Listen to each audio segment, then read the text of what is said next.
Tapos, hintayin ko na mapagod yung kalaban ko na magsipa-sipa. Tapos, diretso sa ulo. Tapos na down, second round. Ganun lang din ulit yung gagawin ko. Tapos, diretso sa ulo. Ang galing nga. Tapos, last round. Mag-taekwondo ka na din kasi. Kailan pa kita inaano? Ganun lang din. Ako naman napapagod. Ikaw na ang pagod. Ganito. Kick din. Tapos, ako mismo mahuhulog. Kasi, sa kick ko, dapat tumalon ako.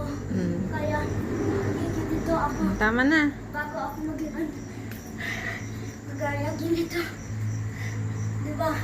Tapos, talon sipa.